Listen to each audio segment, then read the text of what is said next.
Merhaba. Bugün insan vücudundaki en güçlü kası keşfedeceğiz. Vücudumuzda birçok kas var ama hangi kas gerçekten en güçlü? Bu sorunun cevabı düşündüğümüz kadar basit olmayabilir. Güçlü olmanın farklı yolları var ve bu kaslar için de geçerli. Bugün kaslar ve güç hakkında ilginç bir yolculuğa çıkacağız. Hazırsanız başlayalım. Vücudumuz karmaşık ve etkileyici bir makine gibi çalışır ve bu makinenin temel parçalarından biri de kaslarımızdır. Kaslar, vücudumuzu hareket ettiren, duruşumuzu koruyan ve iç organlarımızın çalışmasını sağlayan dokulardır.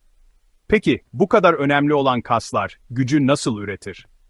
Aslında kaslar, kas lifleri adı verilen ince, uzun hücrelerden oluşur. Bu lifler, kasılma adı verilen bir süreçle kısalır ve bu da hareketi mümkün kılar. Kasların gücü, kas liflerinin sayısı, kalınlığı ve kasılma hızı gibi faktörlere bağlı olarak değişir. Güçlü bir kas, daha fazla kas lifi içerir ve bu lifler daha kalındır. Ayrıca, güçlü kaslar daha hızlı kasılabilir ve daha uzun süre yorulmadan çalışabilir. Ancak güç kavramı, bağlama göre farklı şekillerde yorumlanabilir. Örneğin, bir kasın gücünü değerlendirirken, kaldırabileceği maksimum ağırlığı, yani kuvvetini düşünebiliriz. Ya da, bir kasın ne kadar uzun süre yorulmadan çalışabileceğini, yani dayanıklılığını ele alabiliriz. Hatta, bir kasın ne kadar hızlı kasılıp gevşeyebileceğini, yani hızını da göz önünde bulundurabiliriz. Gördüğünüz gibi, en güçlü kası belirlemek, hangi kriterlere öncelik verdiğimize bağlı olarak değişebilir. Şimdi, farklı kas gruplarını ve güçlerini daha detaylı inceleyelim. En güçlü kası ararken, aslında ne aradığımızı iyi tanımlamamız gerekiyor. Bir haltercinin kaldırdığı ağırlığı mı, yoksa bir maraton koşucusunun dayanıklılığını mı kastediyoruz? Ya da belki de, vücudumuzdaki en yoğun çalışan kası, hiç durmadan atan kalbimizi mi düşünmeliyiz? Eğer güç derken, saf kuvveti, yani bir kasın tek seferde üretebileceği maksimum gücü kastediyorsak, o zaman şaşırtıcı bir aday öne çıkıyor. Masseter kası, yani çene kasımız. Evet, doğru duydunuz. Çenemizi açıp kapatan, yemek yerken bize yardımcı olan o küçük kas, aslında vücudumuzdaki en güçlü kaslardan biri. Peki, bu nasıl mümkün olabilir? Çene kasımız kaldıraç sistemi prensibiyle çalışır. Çene eklemi, masseter kasının uyguladığı kuvveti artıran bir kaldıraç görevi görür. Bu da, çene kasımızın, boyutuna göre inanılmaz bir kuvvet üretebilmesini sağlar. Ancak, gücü sadece kuvvetle sınırlamak doğru olmaz. Dayanıklılık, yani bir kasın uzun süre yorulmadan çalışma kapasitesi de önemli bir faktördür. Bu açıdan baktığımızda ise, kalbimiz, tartışmasız bir şekilde en güçlü kasımızdır. Kalp kası, durmaksızın, hayatımız boyunca, saniyede yaklaşık 70 kez kasılarak kanı vücudumuzda dolaştırır. Bu inanılmaz dayanıklılık, kalbimizi gerçek bir güç timsali yapar. Dördüncü bölüm. Şimdi, gücün zirvesine, çenemizin derinliklerine, masseter kasına daha yakından bakalım. Bu küçük dev, görünüşte sıradan bir çiğneme kası gibi durabilir. Ancak içerdiği potansiyeli hafife almamak gerekir. Masseter kası, çene kemiğimizi kafatasımıza bağlayan ve çenemizi açıp kapatmamızı sağlayan güçlü bir kastır. Yemek yerken, konuşurken, hatta sadece dişlerimizi sıkarken bile bu kası kullanırız. Peki, masseter kasını bu kadar güçlü kılan nedir? Cevap, kısmen, kas liflerinin yapısında ve düzenlenmesinde yatar. Masseter kası, yüksek oranda hızlı kasılan lifler içerir. Bu lifler, adından da anlaşılacağı gibi, çok hızlı bir şekilde kasılabilir ve büyük miktarda kuvvet üretebilir. Ayrıca, masseter kasının çene eklemine yakın konumu da gücünü artıran bir faktördür.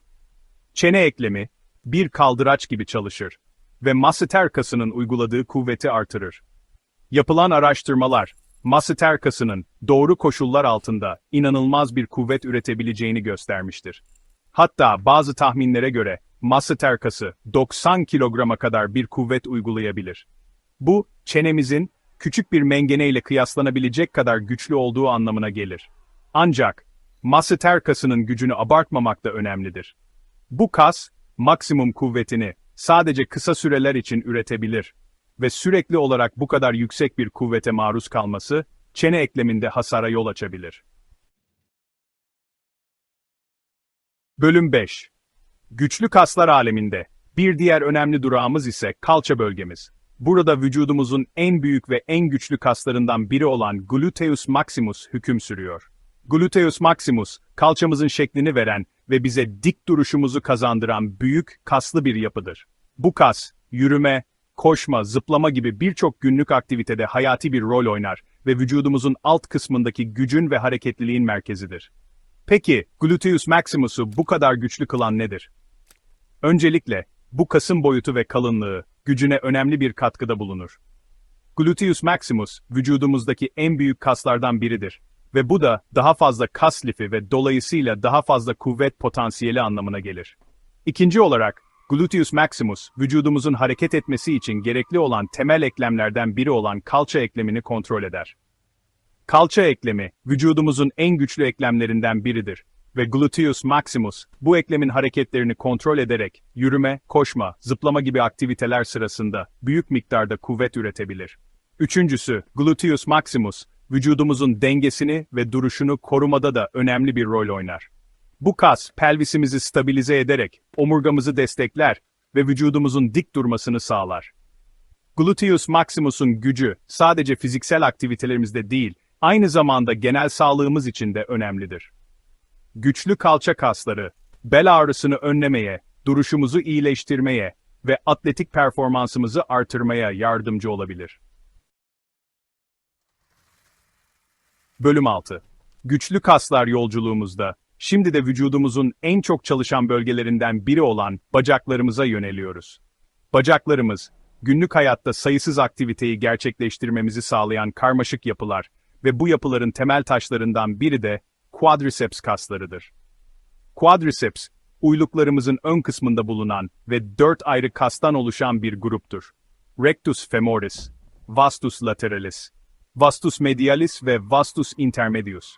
Bu 4 kas, uyumlu bir şekilde çalışarak, bacaklarımızı düzeltmemizi, merdiven çıkmamızı, koşmamızı ve zıplamamızı sağlar.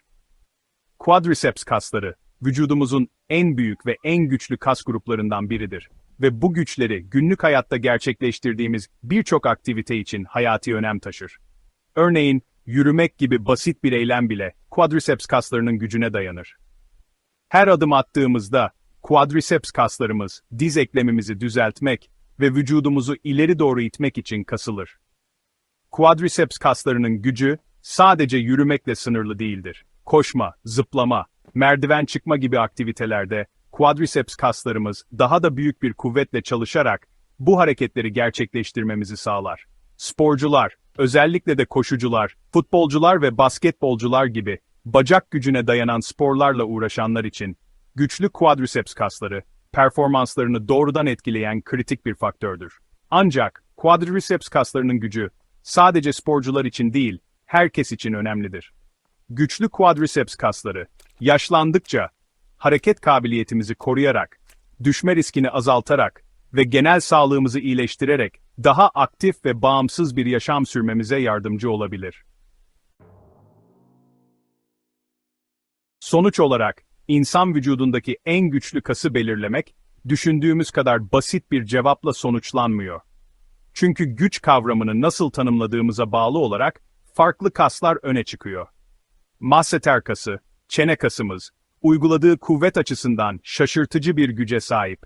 Ancak dayanıklılık ve sürekli çalışma söz konusu olduğunda, kalbimiz, hiç şüphesiz, vücudumuzdaki en çalışkan ve en dayanıklı kas olarak tahtını koruyor.